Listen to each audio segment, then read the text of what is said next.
Welcome everyone to Beyond the Blueprint, the podcast we explore what happens after architecture school. Today, we're asking the big question. What else can we be? A career path with an architecture degree. I'm Indy. And I'm Andrea. And we'll be your hosts for today. Some people think that an architecture degree locks you in for life. But guess what? It's actually a passport to so many different careers. And today we're sitting down with three incredible guests who all studied architecture but took a plot twist in their careers. Let's give a warm welcome to P Fuji and also PM. So let's start. Let's rewind a bit. You all spent your studying architecture, pulling all-nighters by robotic, probably questioning your life choices at least once, only to take completely different career paths after graduation. And first of all, thank you, all of you guys, for sparing your time to be here with us. And this podcast is going to be quite casual. You guys can build upon each other's story. So please make yourself comfortable and we'll have a bit of maybe small talk. How are you guys doing? P Fuji maybe. Oh, How has it been today? Are you ready to start working here with us? yes. Okay. So let's begin with our very own alumni. I mean, also, PM, how are you? How have you been doing? I'm doing fine, guys. A bit, maybe I think a little today. Yes, I just landed in Da Nang, Vietnam. Oh wow. Wow. Yeah. Okay.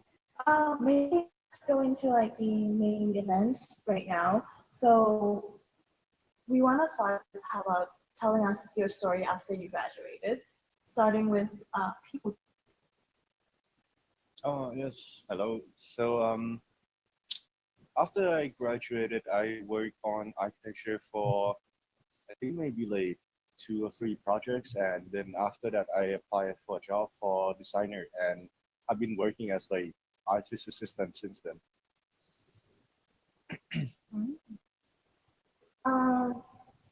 What kind of leads you to choose this career path of becoming an artist assistant?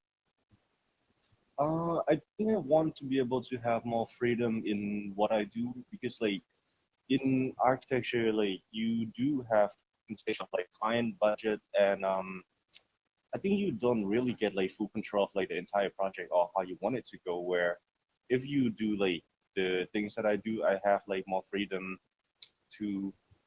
I think it just like helps me kind of like work more on like my own project, and I'm able to like control the entire thing rather than actually like being just one part of it. Like, I heard a bit on the things about how. Sorry. Oops, a little bit of my slip because is there any question you want to ask him right now? You would actually want to know your journey towards how you shifted from architecture towards your becoming an artist assistant right now. Can you please tell us your? I think yeah, like from architecture, like I used to work on like designing buildings, right? And it's just more like instead of like designing building, I could be designing other things, and I wanted to like explore that path because like for architecture, it's only limited to like building part. But if you do like say like for artist assistant, sometimes you might have to do like sculpture, sometimes you might have to do like just a lot of like other random stuff too. And I think it's like more fun because like in in architecture one, right, you kind of have to like take control of like everything to where you have to like get material, maybe like order some the system. I think it's like very similar. It's very like different view to. Maybe can you tell us a bit about your projects that company and was posed maybe a challenge for you at the moment? Right now, working on like furniture designing, and the main problem I have is like sourcing the material. Like the project I'm working on, it has to be a luxury kind of product, but the material that I find it's it's not as good quality compared to like the one that I could get from like say other countries. So I have to like find a way to order that, ship them to Thailand, design it, and then like build it and then send it back to other countries. Ah, that is actually like so. It's a bit of other importation and exportation being that could have been done not just within Thailand, but also outside as well, right? Yeah. So yeah. That is Mm, your overseas experience that you're having. Because we want to kind of connect your overseas experience with PM that is going to be in our show as well. ah, um, my overseas experience like, during the life is I think mostly it works like online media actually. So it doesn't have to be like I have to be over like in another country, but I have to like deal with clients from America mostly. So sometimes they would ask me to like, hey, we want to make like this kind of product. We have like, this idea, our design of this project. Could we build that in Thailand? Because like it's cheaper to like build this kind of stuff in here and then ship them to United States. So I would like be the person who like, okay, how do we actually like get that done?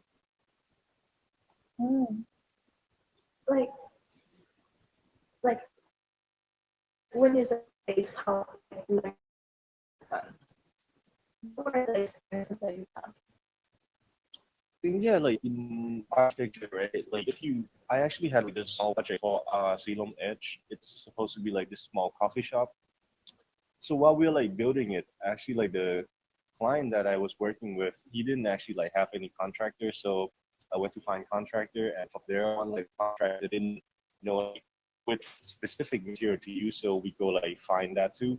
And if we like can locate like where each material are, like that's the sort of stuff where you like you have to like do a lot of communication. So like in what I do now, it's very similar to that, where you mostly like try to communicate between party, like, okay, this is like what the client want, and this is like the material I need to order, and how do we like get it built, and I send that to like construction company or something like that. Mm. Then can we kind of bridge it to PM? So Sure. how are you doing for PM? I think I'm doing okay. I kind of enjoy my job. There is some parts that are fun, but that's work life. Yeah, yeah. Uh, maybe like tell us a bit of your story. Like people just like kind of mention about how he changes from being within the architecture field and finding it quite um, different, and then deciding to become a designer. For you, we noticed that Yeah, you become like from an architect student, you actually currently you become a flight attendant. How was your journey becoming from a student of architecture towards a flight attendant? Oh, actually, I think at first it started with like I felt architect is something quite like overwhelming. So you have to handle big projects or maybe like big buildings, and that means many people lives are in your hands. And I felt like at that time I was very young and it's something quite big for me. So when I felt like I didn't kind of want to handle that overwhelming feeling, I started to think about what I like what I still like in this area. And at first, it started with like graphic designing. So, like as an architect, you had to do pinups and stuff. So I kind of enjoyed when I had to do the pinups or like the 3D modelings or like the like making some physical models. And that was when I thought that at the end I might try to apply to become a graphic designer. And an opportunity came when I graduated. So my professor asked me if I wanted to be this person before going over, and he said that this would be he would give me like a nice salary for my first job, and I thought that that wasn't bad. So I started working as a graphic designer for my very own faculty first. It was only like for a short time. I would call that kind of like an intern. And then I diverted to interning and another interning with UN, United Nations. I work in the UN SCAP area. It was actually a volunteering intern, so I didn't get any like salary or anything, but the experience was very enjoyable because at that time I was the only graphic internship in the uh, company. So I had to work on many creative projects, making like souvenirs or like creating posters, calendars, and stuff. It was a very fun time to intern, and I really enjoyed graphic design. And when I finished my internship, that was when I applied to the one you've seen. It's Coda Payments. It's a financial technology company, so they kind of focus on like topping up on monies and stuff into your like games or like anything like that. So it was kind of like a fun creative theme. So the theme they had was like very colorful, very playful, and it was very fun to create the graphics for them for a while. But at that time, the company was not in a very good shape. So at the end of the day, they had to lay off their workers and their staff. I ended up being like one of the person being laid off. So when I got laid off, I came to think about myself like what to do. That's my pet. So yeah, during the time I had some thoughts about like what I should do next, if I should continue my path in graphic designing or what I should do next in my life. I thought that maybe like I should think what I really wanted to do, and actually being a cabin crew was one of the top 10 of my dreams. It started when I was still in university. I had my workshops, and one of the workshops they took me to London. So when I had to board a plane or when I travel, I always look at the cabin crews and thought that they look very nice, they look very mature, and I wanted to experience what a cabin crew was like what being a cabin crew would be like in life. So I started pursuing my cabin crew job by applying and also like doing my toy tests. And yeah, it uh, it actually took a long time. So like at the time I had to work on other jobs first. I actually did many customer service jobs to get some experience before becoming a cabin crew. But doing those customer service jobs, I kind of found out that I really like talking to people or doing my like customer service industry. Those areas are something that I haven't touched before, and it was very interesting to see that it's something that I even like more than architect. So um actually I had cried a lot because I didn't I didn't it was the I would say like I had many unsuccessful events in going for cabin crew. So I would if I have to count it was more than 10 times. But at the end of the day I finally had like a success for becoming a cabin crew as a cabin crew for Asiana Airlines today. But it has been for like a year now. Yeah. It was a very long journey. The training was hard and the job was very hard. It was harder than training, but it was very nice to be able to do something I like. But it also made me mature in many areas. I had many thoughts during my time flying on the plane, and I felt like this area is something I like. But maybe like the job that you like and the job that you have to do to grow in your life might be a different path. This is a really good like storytelling there. Yeah, Like it's a for very me, inspiring right. story. How you actually go through this journey finding your the Passion. dream job Yeah, that you your wanted passion to. job, right? Because I think a lot of people here in Korea, the reason why we even have this podcast to begin with is because we're kind of worried about uh, the job within the architecture field itself, how tough it can be in the workplace, and also is it really for us after we graduate? Because, well, I think architecture is hard, right? Yes. All-nighters and things like that. I believe your work as flight attendants and also as designer assistant, they're also really tough too. But tough in a different way and maybe in a happier way for you both. Yeah.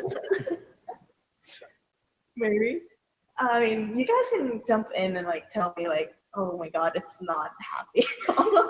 It's not a happy job or it's a dream job. Things like that. It is not a Um, happy job. I've been having many emergencies on the plane for, I mean, like this last week, there was many emergencies on the plane. So it was not a happy week, but it was, the result was okay. Nothing bad happened, but yeah, I felt happy being able to help the people, but it was very scary to see something you would never like see if you worked a normal job in an office.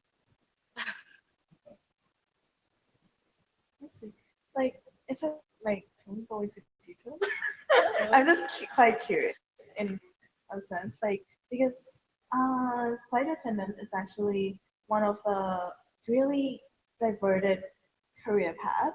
I understand that you really like the customer service part. And was the customer service part like has architecture influenced you in any place or where within the customer service industry?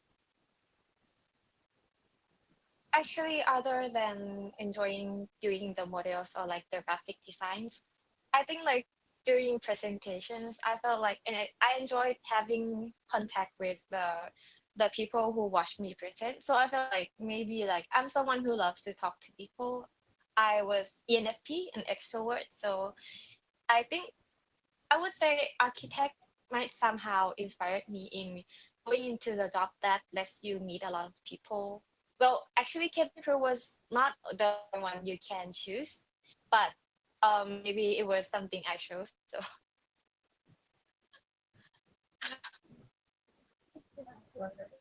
Yeah.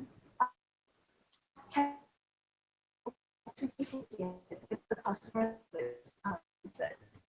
Is that at all? Um, Actually, like I don't really deal directly with the customer, but the mindset, I think it helps because like it helps sales like your work, right? If you're confident about yourself or about your design, it could make it like better.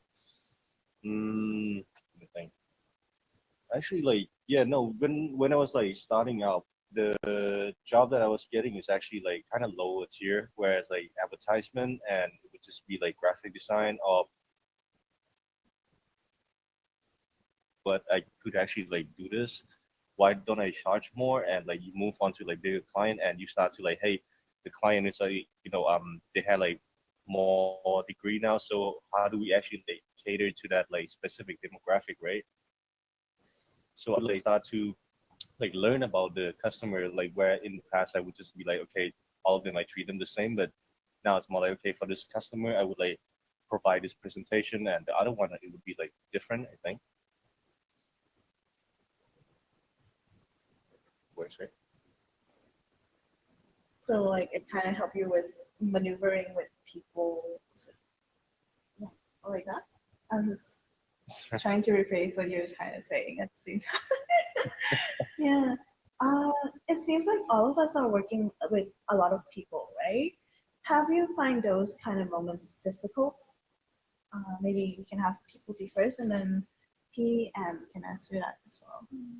Are there any challenges that you've encountered along the way in dealing with people in your when it comes to actually like when talking or like managing or maybe like yeah like communicating? How about like because in people's line of work you talk to a lot of people, communicating your concepts. Are there any tips that you would want to actually tell us on how to communicate to people to understand our ideas?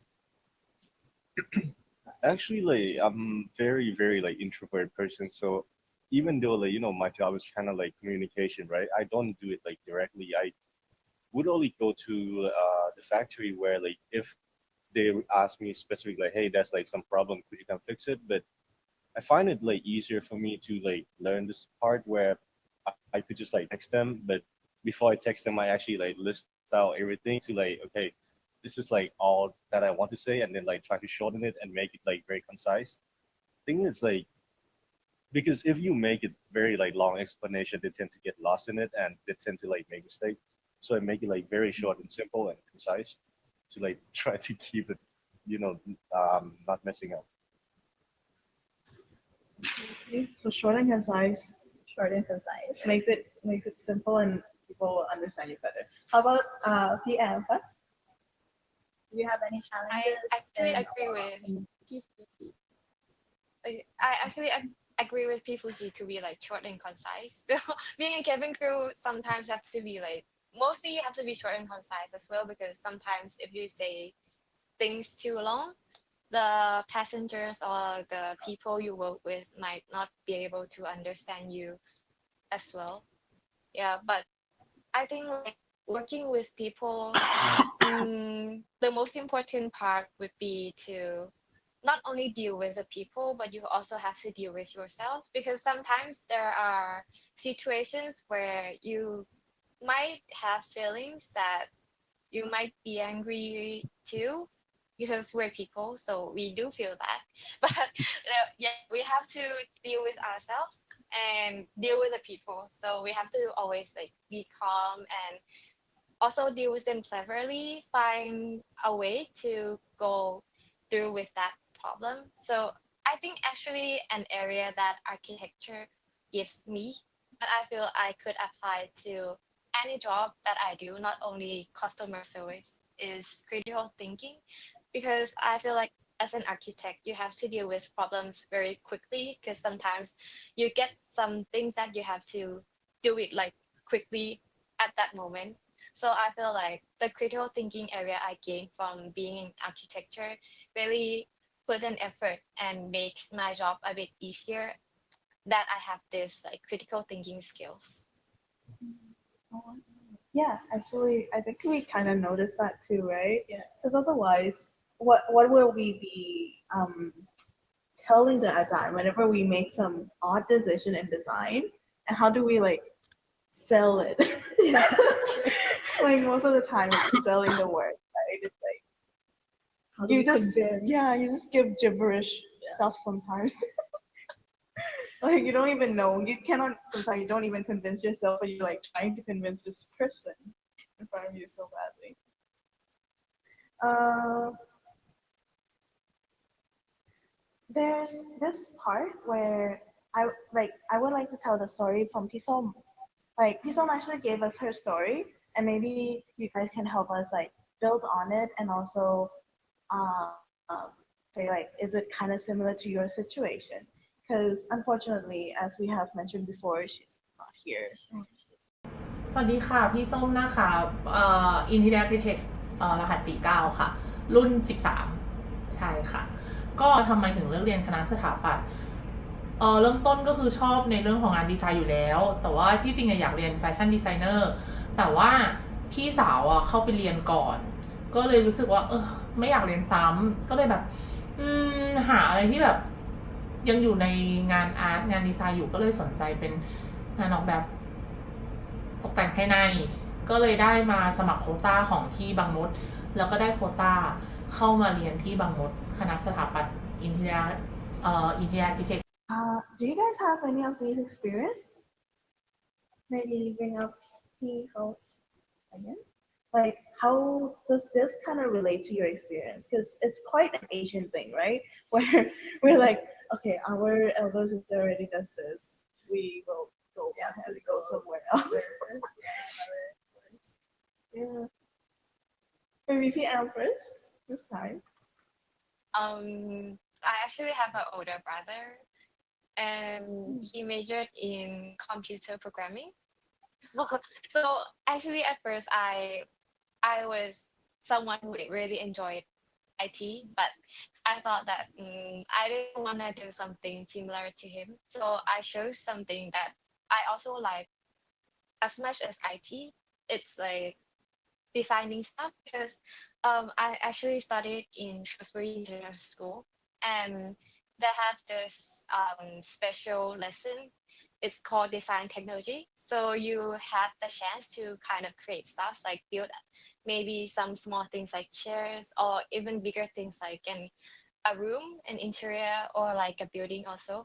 But it's not something similar to architecture. It's like kind of on in the area of like creative thinking. So it doesn't have that much structure to consider. But yeah, I feel like I kind of enjoyed that moment. So it was very fast to kind of show something you have to major in for 4 years with just that thought. But I didn't want to do something similar to my brother. So I thought maybe if he goes into those like theory stuff, then maybe I can go into the creative stuff. Wonderful. Isn't that like kind of similar to your Yeah, situation? it is quite similar to the situation as well. I have an older brother and a younger brother, and they're both taking engineering, and I'm the one who took out architecture designing. Yeah, That's similar to my situation. I think it's quite relatable. Maybe let's go to the elder brother, which is P Fuji. Like the only. Sorry. No, when you say that, actually, yeah, very relatable. First, I wanted to be an engineer, right? And my dad was already an engineer. So he said, like, yeah, maybe don't do engineer. Try to go for like something else. I'm like, okay, the closest thing to engineering that I wanted to do would be architecture. You know what? I can start architecture, and at the time I didn't know how to draw, so I had to start practicing from then. Uh, Yeah. I think like a lot of our decision into going into architecture, right, is so affected by our family themselves. Like for me, I think it was like I was the eldest, so maybe I deterred my sister from coming into architecture. Like, they saw me and they were like, "Nope, never. I'm not gonna do this." So yeah, Difficult. yeah. No one in my house other than me wants to go into architecture anymore after seeing me around. Yes. Student life, you know. And then the second question that Pisom answered was that how was her architecture university like? ก็คือสนุกมากค่ะในคณะก็คือแบบมีการแบบรุ่นพี่รุ่นน้องคือช่วยเหลือกันเยอะมากเลยทั้งอาจารย์ทั้งรุ่นพี่รุ่นน้องแต่ว่าตอนเข้ามาแรกๆคือแบบไม่ได้ภาษาอังกฤษเลยปัจจุบันก็ยังไม่ได้เหมือนเดิม แต่ว่าก็คือโอเคได้เรียนรู้พยายามเรียนรู้ที่คณะก็คือสอนเรื่องกระบวนการคิดดีมากไม่ว่าจะเป็นเรื่องการรีเสิร์ชข้อมูลกระบวนการคิดในการออกแบบแล้วสุดท้ายคือออกแบบยังไงให้ตอบโจทย์คณะสถาปัตย์ที่บางมดนะคะไม่ได้แบบสอนให้ออกแบบแบบสวยจ๋ามากแบบเวอร์วังอะไรเงี้ยแต่สุดท้ายคือตอบโจทย์ฟังก์ชันตอบโจทย์ในเรื่องของงานที่เราหาข้อมูลมาหรือรีเสิร์ชมาอย่างเงี้ยค่ะคืออยู่ในหลักของความเป็นจริงซึ่งมันดีมากๆในการแบบเอาออกมาใช้ในหลังจากจบมาเรื่องกระบวนการคิดเรื่องกระบวนการออกแบบหรือเรื่อง เขาเรียกว่าอะไรคะเรียงลำดับความคิดให้ดีในเรื่องการออกแบบอย่างเงี้ยค่ะอันนี้คือดีมากแล้วก็ขอบคุณพี่ๆน้องๆขอบคุณรุ่นพี่ขอบคุณอาจารย์ที่ทำให้จบจากคณะนี้ได้ค่ะ I see that P Fuji is actually also our alumni, so he might have come up with this like process of thinking. How were you in the university with like were you going through this process as well? While like PM is like gonna be quite different, right? Maybe. Like, I'm not sure. Yeah. Maybe let's start with P Fuji, our alumni first. So like we kind of slowly ace into a different thing. Yeah, that's true. Actually, I don't remember much during my university years. But the thing I enjoy was like the design class for like architecture. I mean, that's obviously right because we study architecture, but I think like the fun part is actually like the part where you panic, where like the deadline is coming up, so you have to like kind of like divide your time. And if it that's how it is in real life too. Like it doesn't matter like what field you're working on, right? But that's always gonna be like a deadline, and you're always like constantly fighting it. Either the deadline is tight, the budget is tight, or they demand like very high quality, which cannot be delivered with like what's given. So how do we make it work? Or at least during university, how do you convince the professor that like this design works, right? I think like you have to manage like your own expectation first and try to like complete the project in that framework. Yeah, sounds about right. We literally finished this up like to create this podcast. We finished it up like 5 minutes late. Like so panic to the max. And then now we're here. Yeah, we're still surviving. Yeah. Well, we'll be fine, we still have a bit of time. Yeah, how were you like in that, right? How was your experience? How was it? It was similar actually. Like we focus on the concept more than the structure or like theories, but I would say like the concept in that they kind of like luxurious stuff. So yeah, it was a bit tough to build. Like maybe you have only a box, but you had to make like a luxurious box. So it was tough, but yeah, the panic and the deadline is maybe something we all had to go through. And I don't know, but professors love it when you make the project 5 minutes before the deadline than the ones you finish the day before the deadline. There's so cycle. I like yeah. I cannot say any other words other than that. Like we're in a show right now, so I cannot say things I want to say. But like yeah. Say it. I think it's quite like interesting, right? Why out of all things? Like, did you ever like try to figure out why they like our last minute project than they do the project we put our heart and soul in? Like maybe give us some word of wisdom that you already graduated.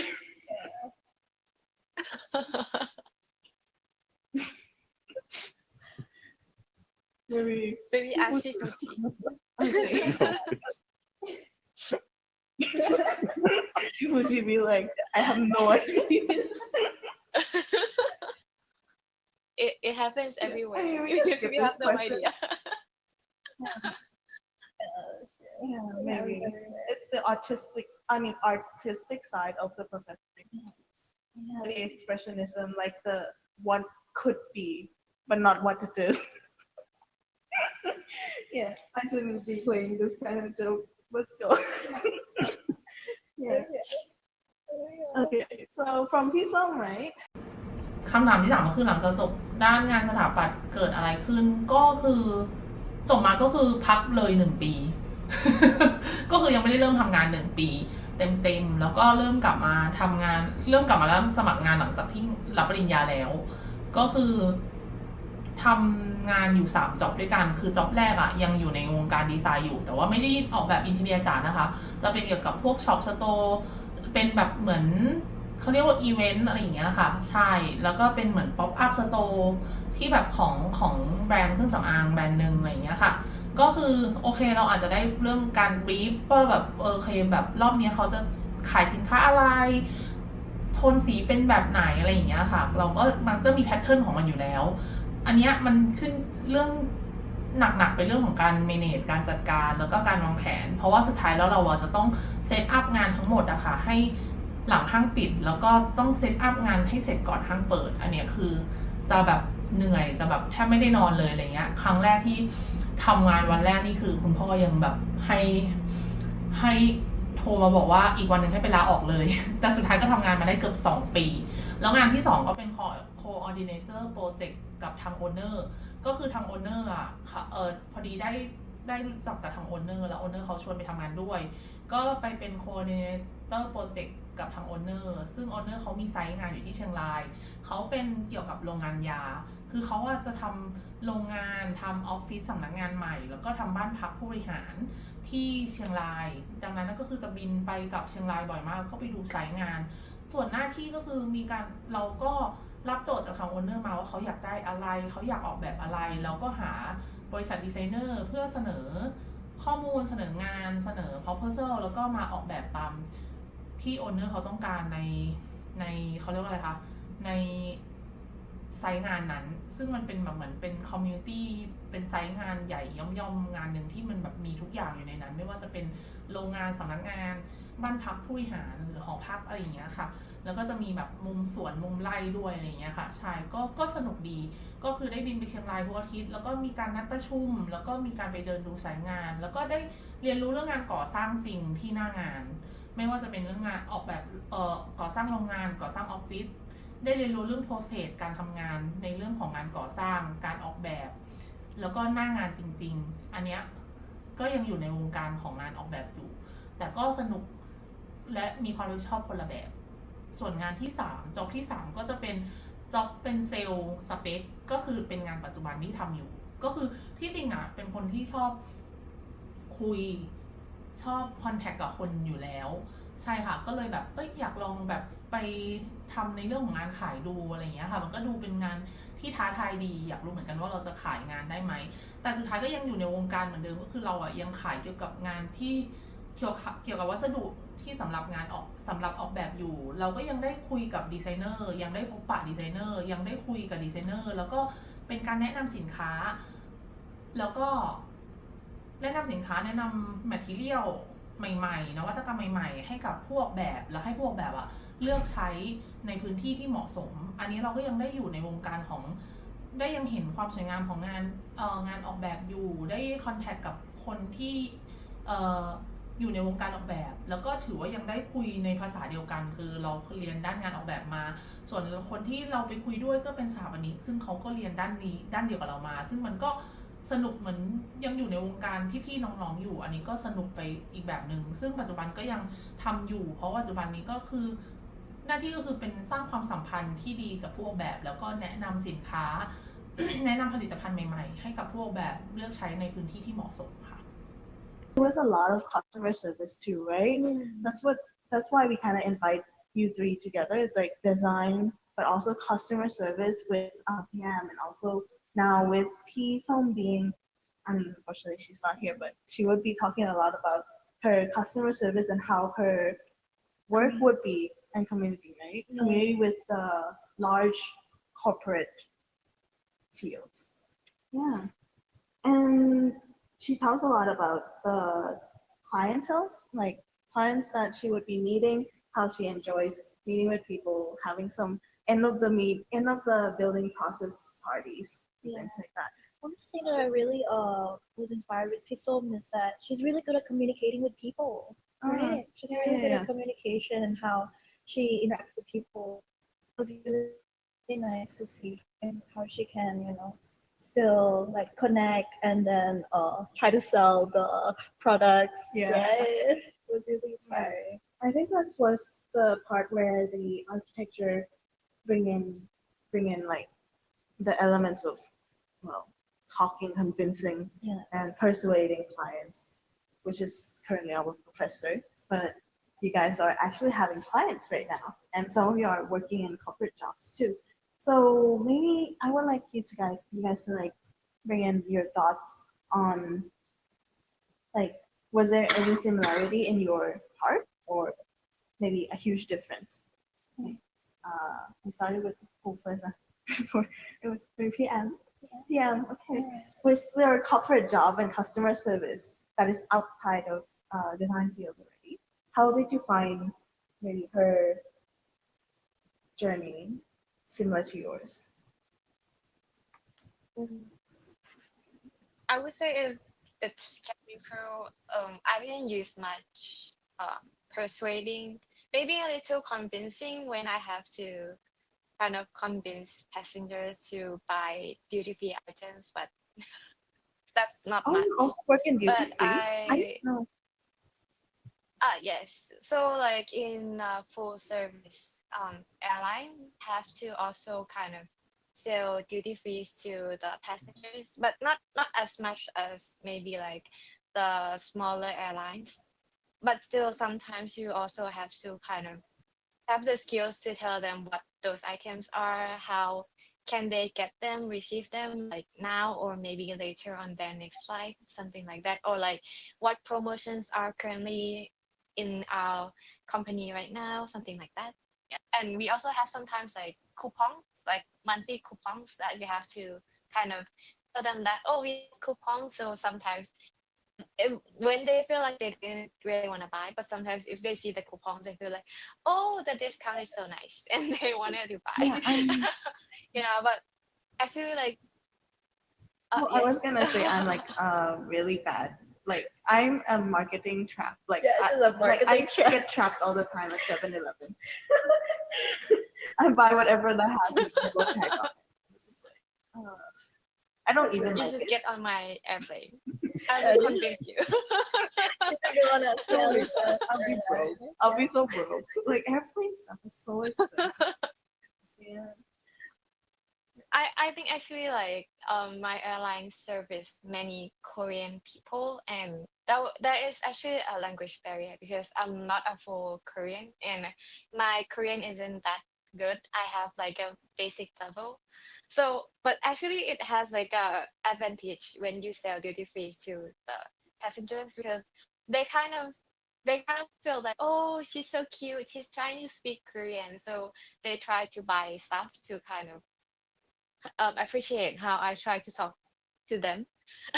And sometimes when the passengers don't really they were trying to understand me, or sometimes they were trying to talk to me and I would be like, oh, okay, this one is nice. They were like, okay, I will buy this one.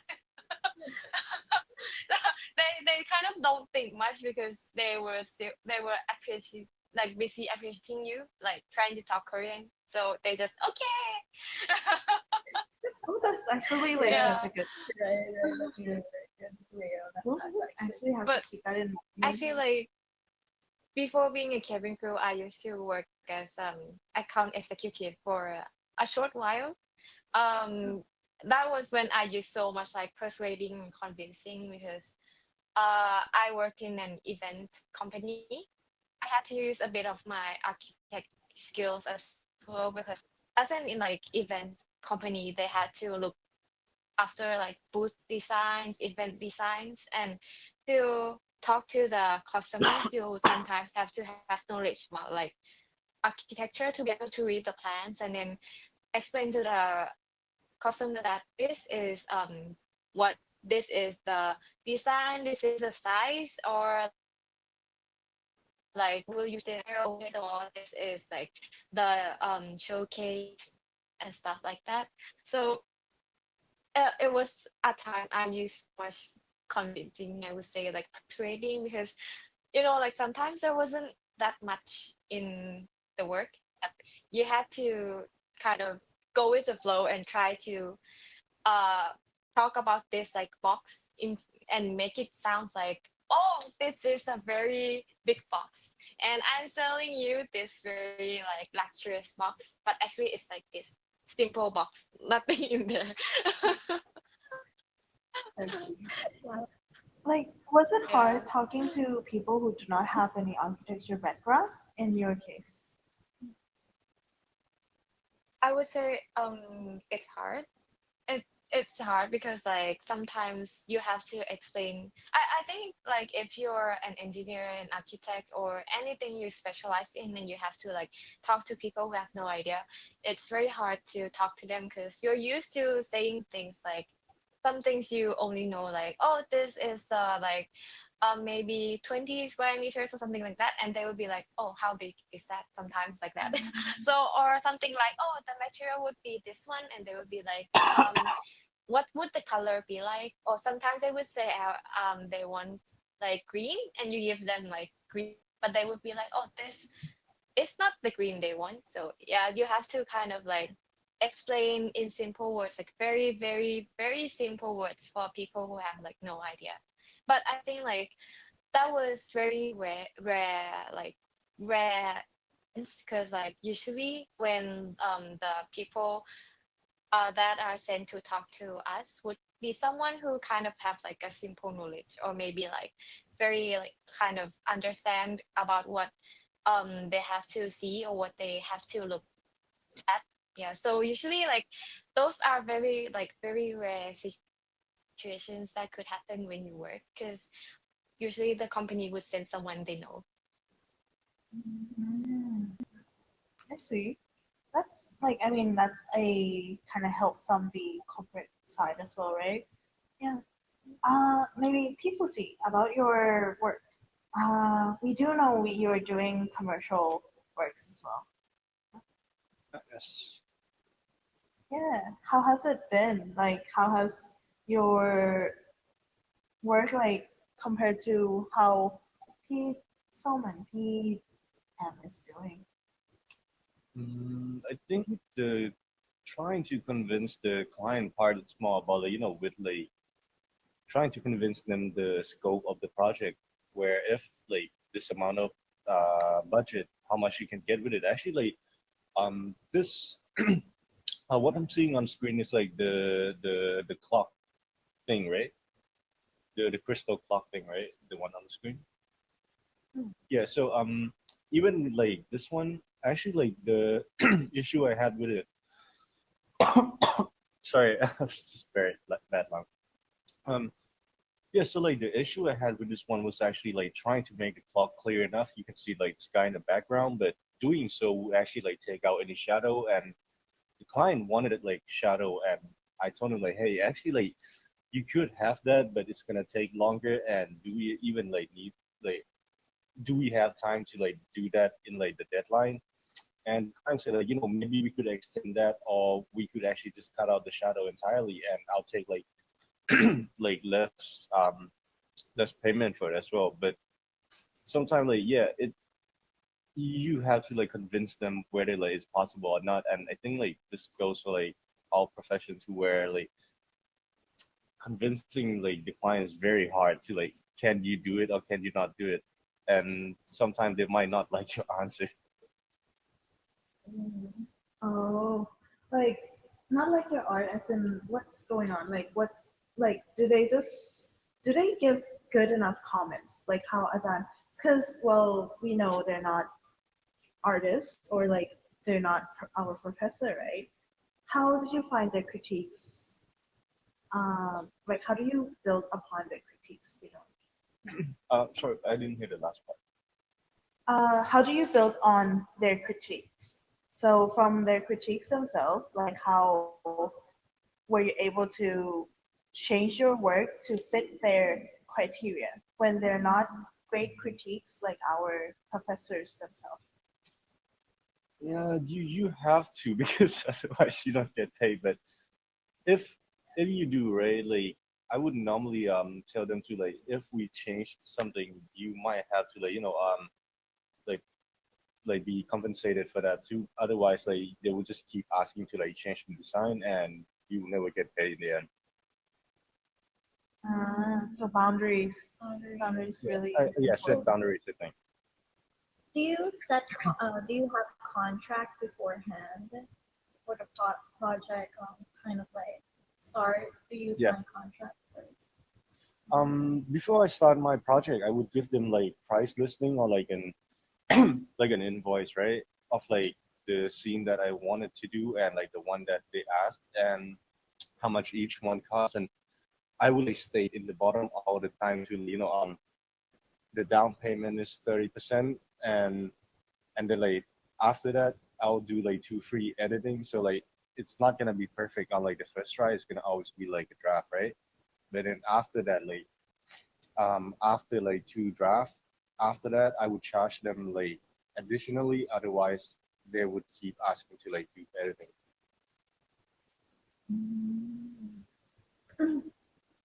See. Yeah. Um, maybe in another project, was there, I remember you mentioned like 2 projects. This is one of them. Which one was the other one? Sorry. The other one. So like right now, the thing I'm working on is like this app. So I'm doing like 3D model. Yeah, this one too. This one is, yeah, it's not finished yet, but it's like what I send to client to like check whether he likes it or not. And the other one that I'm doing is like the furniture design one. The one The with like the furniture fact- design. Okay. Well, let's wait for the other stage to bring that photo up for you. Maybe this? the next one, I think. The next picture. The next one. The next one, the chair like with like any surface. Yeah, the. So yeah, Okay, 1 second. the Okay, our stream is okay. Yeah, we're here. okay, so yeah, the chair that I'm doing right now, it's just like very simple, like wooden chair, but the client wanted to have like the lacquer finish. So that's like the part I'm figuring out right now. I actually don't know like how to do that just yet, but even today I hope to like hear from like the person who's supposed to paint it. So like, is this like the one that you're talking about the qualities and how the quality is like really a must? Is it Yeah. this? Yeah, it was this one because the wood that I ordered, right? They don't have the material in Thailand, so I had to like figure out like okay, which company actually like has it, and I figured out like there's only one in Thailand that shipped them here. And the issue is like coming up soon because it's gonna be Songkran, right? And I can't get the material, so I have to figure out like okay, how do we alternatively like get the material? Otherwise, we have to like switch up the design. Ah. Oh, switch up the design. Like, what do you mean by switch up the design? Switch up the whole thing? It's not. No, Even just like parts? the finishing because like the this detail on this one is that like it's a plywood, right? You have like this ingrained kind of like texture where like Yeah. if we can't get the material in time, we might have to like code the entire thing and like forego with like the details on like the side. So it would hide like the, the part that we can't get. I see. I saw the design of the furniture itself. It's quite different. It was unique. Do you have any like a concept on doing that kind of like design?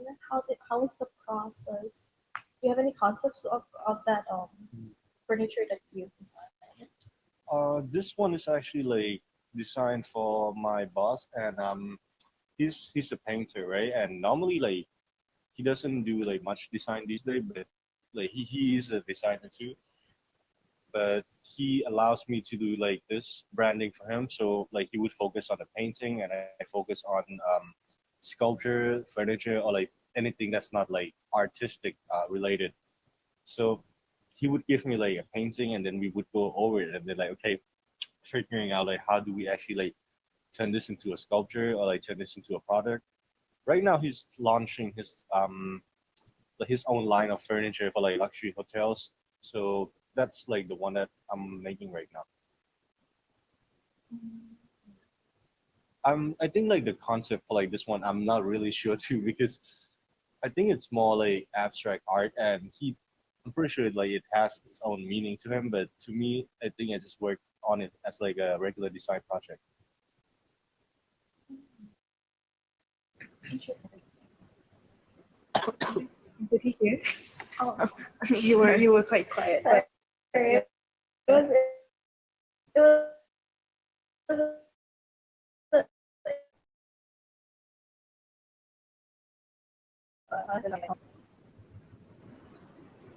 okay. Maybe there's a bit of a problem. But so I think the final question from P Som, right? Was like, what was the moment of diversion? Diversion from architecture entirely, right? คือตอนเรียนก็เหนื่อยแล้ว ตอนทำงานก็เหนื่อยยิ่งกว่า คือตอนเรียนก็ว่าแทบไม่ได้นอน ตอนทำงานก็ไม่ได้นอนเหมือนกันค่ะ แต่ว่าอาจจะจ็อบแรกขนาดเราไม่ได้ทำงานด้านออกแบบจ๋ามาก มันยังมีเวลาแบบได้แบบ พักบ้างอะไรเงี้ยค่ะแต่สุดท้ายเราก็รู้สึกว่ามันแบบเราก็ยังชอบในงานเรื่องความสวยงามแล้วก็งานออกแบบอยู่แต่สุดท้ายเรามองหาว่าเราอยากทำอะไรที่มันหลากหลายซึ่งงานออกแบบอะค่ะซึ่งเรียนสถาปัตย์มามันมีสามารถเราทำได้หลากหลายเลยไม่ว่าจะเป็นแบบงานเป็น coordinator project ซึ่งเราก็ยังได้คอนแทคกับคนแล้วก็ยังอยู่ในวงการออกแบบอย่างเป็นเซลล์อย่างเงี้ยเราก็ได้เรียนรู้เรื่อง material เรียนรู้นวัตกรรมใหม่ๆอันนี้เราก็รู้เรื่อง material เยอะขึ้นมันก็เปิดกว้างในเรื่องของงานออกแบบเหมือนกันซึ่งเราสามารถที่จะแบบปรับเปลี่ยนได้หมดเลยงานออกแบบใช่ค่ะอันนี้ก็ซึ่งเราก็เลยรู้สึกว่าอยากทำงานที่หลากหลายแล้วก็ยังอยู่ในวงการอยู่อันนี้ก็ยังเป็นจุดเปลี่ยนก็อย่างที่บอกคือมันเหนื่อยเราก็ได้เปลี่ยนทำงานที่หลากหลายขึ้นแล้วก็ได้เขาเรียกได้ make money มากขึ้น ใช่ค่ะ I think it's quite like relatable because I mean, you guys already mentioned this, right? About how tough it is to work in architecture field. And I think she kind of like sum it up as well, like how PM actually did just a second, like a couple minutes ago.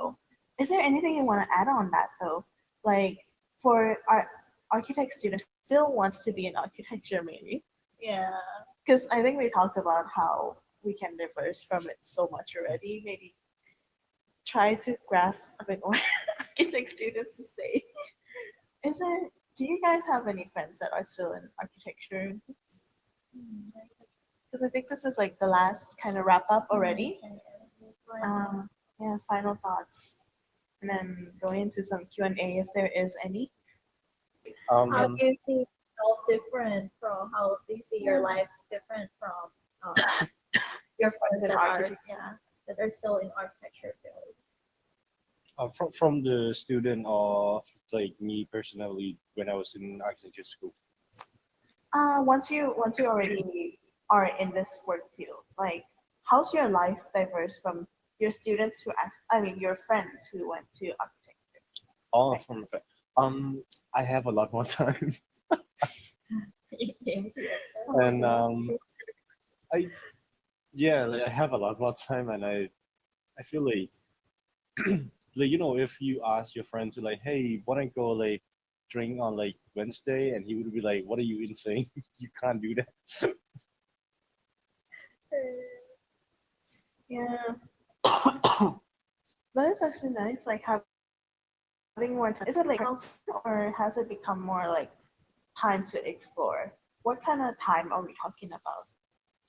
I think by the time like in architecture, right? Like you have tight deadline, but if you work with a company, of course, it's like get it off work at the time, but then you're gonna be too tired to like go to other days. While I think like for freelance, I think it offers you like more freedom and you have to manage your own time. But if you fail or like take like on more project, you can start to like work more than the people who work in a company because like yeah, you have like 3 projects going on, you wouldn't have time to I think. It just like depends on how you like it. If you like architecture and you want to work for company, you would have like very fixed time, but you can't change that. While like on freelance, if you're like good at what you do, you can have like more time for yourself. So maybe like you can go to the gym, go see your friend, go walking. It's a little time, but also time to explore if you wanted to. Yeah, that actually sounds great. We're actually waiting for this camera. Still a little bit lagging.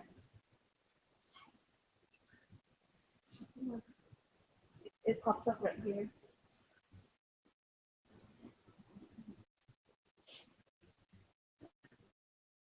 But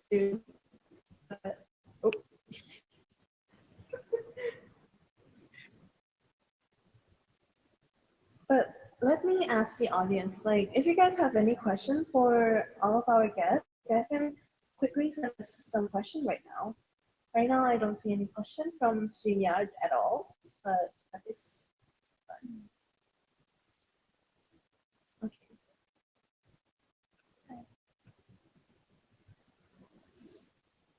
Okay, we actually have a question from Leanne. But she is we're still working on it to bring her back on screen. Maybe just a moment. So like maybe a personal question for Rikuti first. From all the projects that you've done so far, do you have any favorites? Do you have any favorite project that you love doing? Mm, architecture project actually. It's a tea shop in the Silom Edge because I like it because it's like the first project I took after I graduated. Oh, okay, so an architecture project is actually the ones you're passionate about. Yeah. Yes. What was your favorite part there? The designing process? What was the great? How did it become your favorite project? I think it's I think it might be my worst like project actually, but that's why I like it so much because like after you graduate, it's very different from like university. There's like the things that you don't actually learn there, so you have to figure it out along the way. And I think that project taught me a lot, but it also like makes me realize like, yeah, I don't think architecture is for me because I would have to like constantly be working, and I want to have like my personal time too. So I think like it helps me realize a lot of things. Wow. It's like a turning point for him. It's a project that it's like a turning point in his life where he thinks that architecture is not really for him. That's why you become an artist. Just, Like I feel like is that correct or was it it's what I understand. People say, or like maybe it's it a- was it's like just a the turning point. work environment that kind of diverts you from the architecture. I don't think it's the work environment. It's more like I'm not equipped for it yet. Maybe like if in the future I have a chance to work on architecture again, I really would love to because it's still like my favorite things to do. It's just more like out of like lifestyle choices, architecture I cannot do both architecture and do like what I want to do with like other part of my life too. But I would love to do architecture again. Oh, that's wonderful to hear. Okay. We have PM back. Darling is actually back. Welcome back, Adele. Welcome back. These are me. Um, Hi. yes. I think we missed two questions, right? It was one question that is from still within the turning point on wait, what was the question? It was like I mean A it was friend, the I think. turning point. Your How favorite is your project again? friend? Oh yeah. How is it like? How do you see yourself different from their life? Being young means you still get to enjoy life. You still get to make like risk decisions or do anything you want to do. Growing up, you don't really get to enjoy life much, and it's very hard to meet your friends because everyone has their own responsibilities to do, and you can't make that much risk in your life because you don't have that much time anymore, and you have to make kind of many more grown-up decisions or many more responsibilities in life. So I feel like if I'm you guys, I will enjoy life and meet many friends I can. Um, let's see. Enjoy the life, our college life while we can, right? Yeah. Yes. I mean, And university. mess up the projects. And that's all the project. Oh, okay. Okay, cool. I'll take that note like Take that seriously. I'm so tired of it. Yeah. We have a question from the viewers. We have for me actually. Uh, After the recent news about Bit Crew, how do you feel? What is the problem and how can it be solved? So, what kind of news are we looking at? Recent news. Recent news, I think maybe is it the one with Emirates? I Oh, think. maybe. Yeah. Uh, Could you please explain to us what happened? yeah. Because we actually have no idea. it was like there was a passenger who boarded the Emirates Airlines flight, and she was a first class passenger. It was a short flight, about 2 hours from Bangkok to Hong Kong. And the issue that happened was the passenger made a review for that flight about how boarding a plane and being a first class passenger was like in the Emirates airline.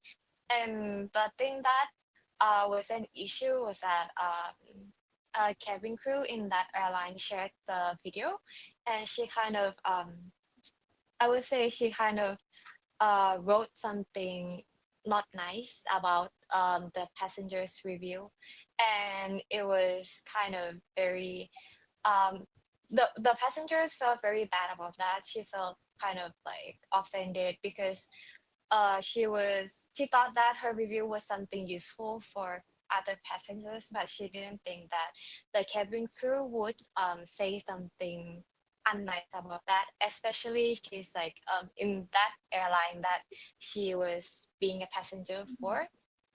And on the cabin crew side, she was trying to explain that she was trying to share her side of what being a cabin crew feels like. That's why she posted those like comments. But I think like many people felt that her comments was um, maybe it could be worded more better, because the words she used was very kind of, I would say, yeah, it's not nice, because it was kind of rude to say something, maybe to tell the passenger to kind of deny from the service. I don't know how I could say it in English because the comments was in Thai, but yeah, it's very rude. As a cabin crew who read that, I felt that that was not nice. Yeah. So, like, what would be the problem that causes this to happen? I think that was the question. Like, Mm. yeah.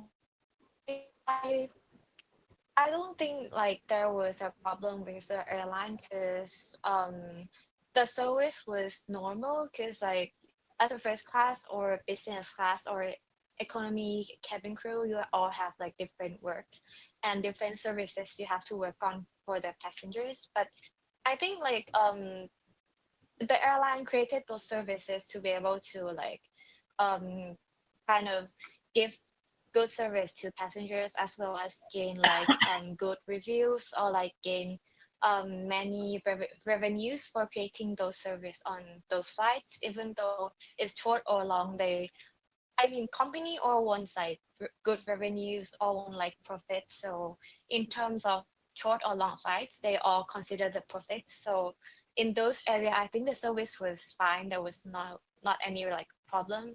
And in the passenger side, I felt like there was no problem with her as well, because like, it's normal for some, especially like influencers, to review what they are doing, or like where they are going to, like kind of give information, or maybe like sharing some maybe good places to people.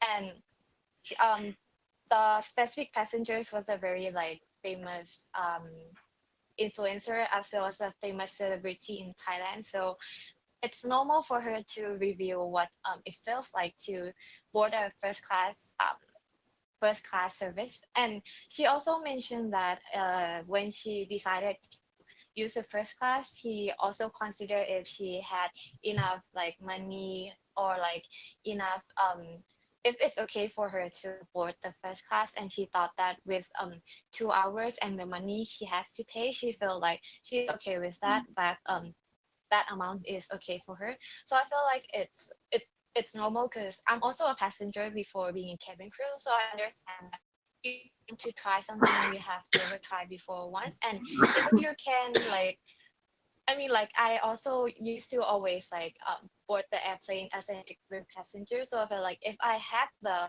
money, or like have the time, or like have enough like money have yeah, I would really want to try first class. It's something that it's very hard for us who are like in our like working areas to be able to board the first class. It's a rare occasion, so if I had the time I would try.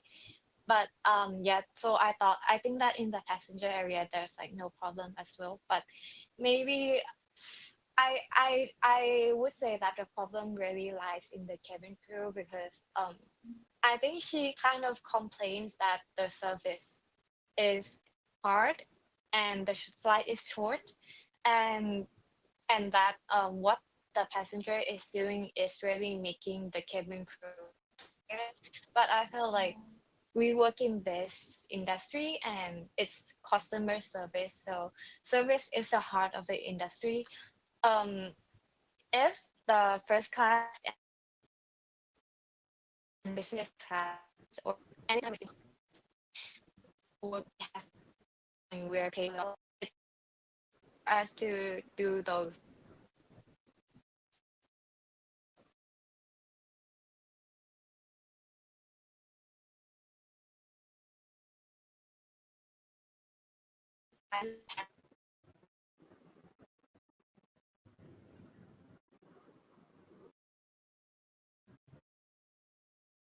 she did anything wrong with me. She really did not feel okay. Maybe she could just talk to someone to kind of she felt tired about it, or maybe could tell the company that I that she thinks the service is not good. It's suitable for a short flight, just 2 hours or something like that. I feel like it's very like minded of her to post something publicly and didn't think about what she would get as a backlash. Okay. Maybe some more user design, service design that could have gone within the cabin crew itself, right? Yeah. Yeah. Uh, Now we actually have a question for Pichu. I no, sorry, from Jung to Fuji. So sorry. Uh, how long does he think he's going to carry on this career path, and does he have any plan in the future? How long do Um, you plan to? Actually, I do like plan that this year I'm gonna start like my own science business firm actually, but not a company because I don't think I can afford to hire one and have like more than like 5, 6 people right now. But the project that I'm getting, it's like getting bigger, right? And you can't do it alone anymore. And if you hire like an outsource, it's getting like too expensive. So I was thinking about like rather than like hiring an outsource, I could actually like hire someone to work with me like maybe like permanently for like a year contract or like 2 years, and from there on I can start to take like more project. So that's my goal this year, yeah. To like have more people to like work for me, and like I could start to work with like other team as well. Oh, that's very interesting. Yeah. Actually, this question can I apply to PM as well? Like, how long do you want to keep working on this job for a really long time, or has it? As I said, I kind of enjoyed the job, but in terms of like career path, I do realize that the career growth of cabin crew is kind of limited. Um, there is a there is a limit as how high you can go in the cabin crew. So I felt like maybe other people would be fine with that. They didn't want to like maybe do anything like more harder than this or anything like that, so it's okay for them. But for me, I feel like I want to grow more than this. I want to do something even more than this. As I said, like being an adult, there's more responsibilities in life, so I had many responsibilities, so I want to make more money and grow in my career path, not being just like in junior or senior level. I want to be like better than that. So I would say like maybe I have about 1 more year to kind of pursue my dream, and then the other years would be the time I have to work on my career growth and grow my career path so I can make more kind of money or make more decisions in life and make my family kind of happy and be able to live their life because my father and mother is also growing old and I want them to live freely, do whatever they want. So, yeah. So one is going. I mean, P Fuji is contemplating making a design firm.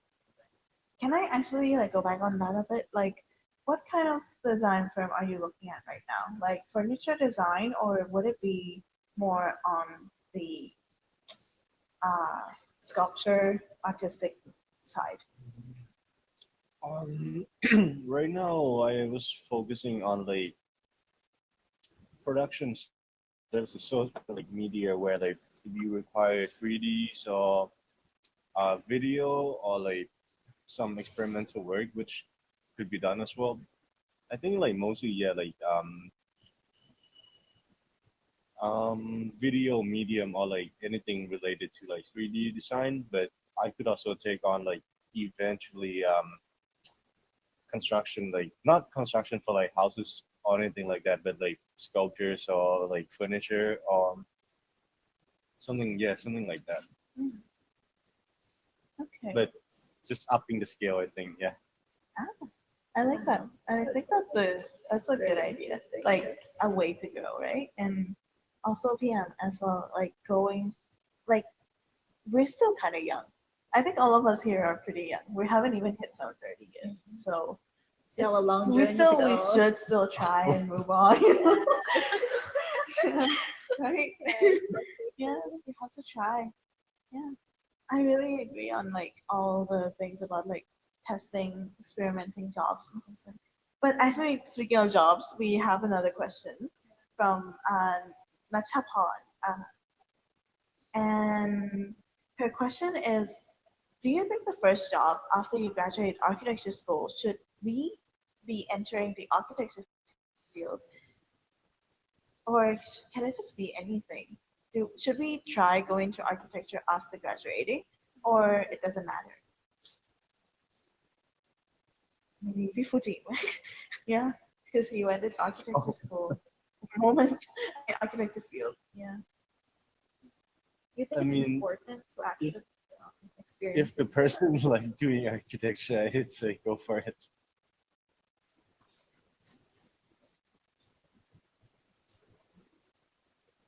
If the person likes doing architecture and Yeah, like they can go for it, but yeah, I don't know.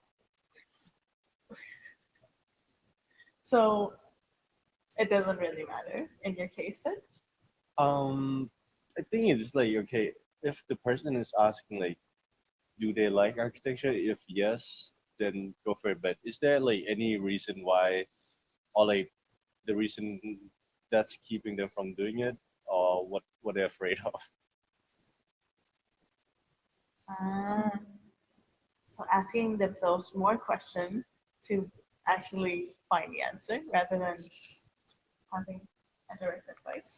And we actually have one. I mean, PM, huh? What do you think about this? Should we even go into architecture field? Mm,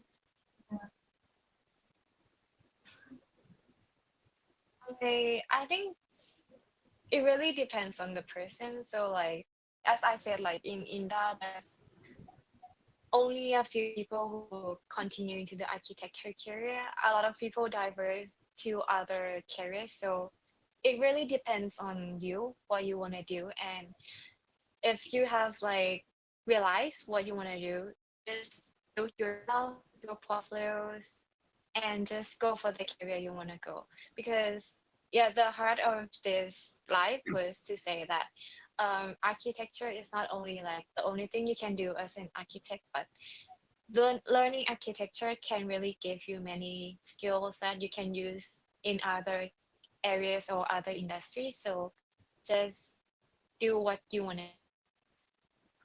Mhm. Yeah. Did we choose? Sorry, my connection was. It's okay. We can still hear you. That was a perfect answer too.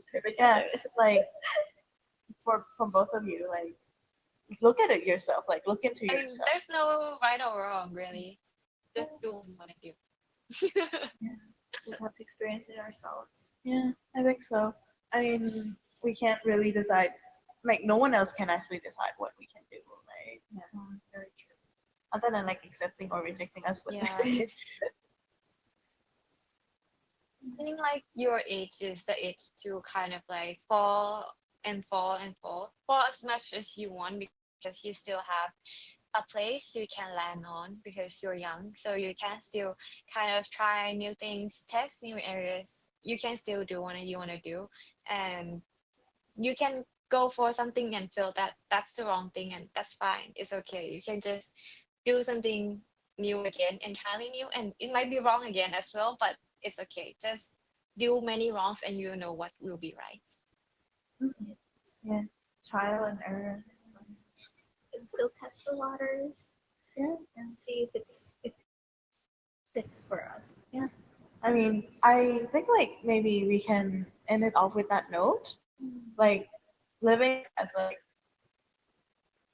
look into yourself and also trial and error. Know more about yourself before you actually dive into something you want to do, right? I think we can wrap this up.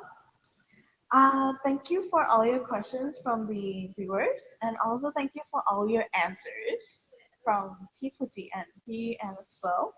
And thank you for the story from P Som that unfortunately couldn't be here. Yeah. Uh, so before we wrap up, So before we wrap up, a huge thank you to both of you, to our amazing guests for sharing your journey and insight with us today.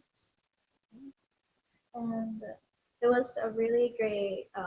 If you have any, do you have any final words of advice to the students, or first like unsure? maybe like hit us with one sentence. Sleep Yeah. more. Sleep more. So true.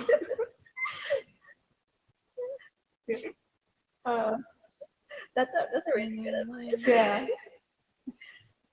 Oh, you're PM. And That's for every career. Sleep more. Forever. yeah. For me, I would say maybe for someone who wants to be a cabin crew or feels like they want to try, just just know that you have to be an owl. Night owl, like sleep at night. Wow. Okay. No, you have to be an owl because you have to be asleep even at night or at day. Oh, okay. I see.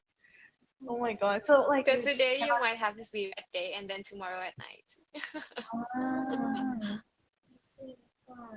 so it's about sleep. Yeah, it's so We're sleep is ending this with important. sleep supporting. Okay, Pat, we'll take that. Sleep more. We'll take that advice to heart. Yeah. Yeah. Thank you very much Yeah. to both of you, to our guests. Yeah. So to our listeners, if there's one thing to actually take away from today's episode is to Yes. sleep more. Yes. But of course, is that your career is yours to shape. Whether you stay in architecture or explore new fields, your skills and creativity will always be valuable. So And that is it for today's episode of Beyond the Blueprint. If you enjoyed this conversation, don't forget to follow us creators that are in field other than architecture design. And thank you for staying tuned. thank you for tuning in, and we'll catch you next time. Yeah, let's go. Outro. Thank you. Thank you.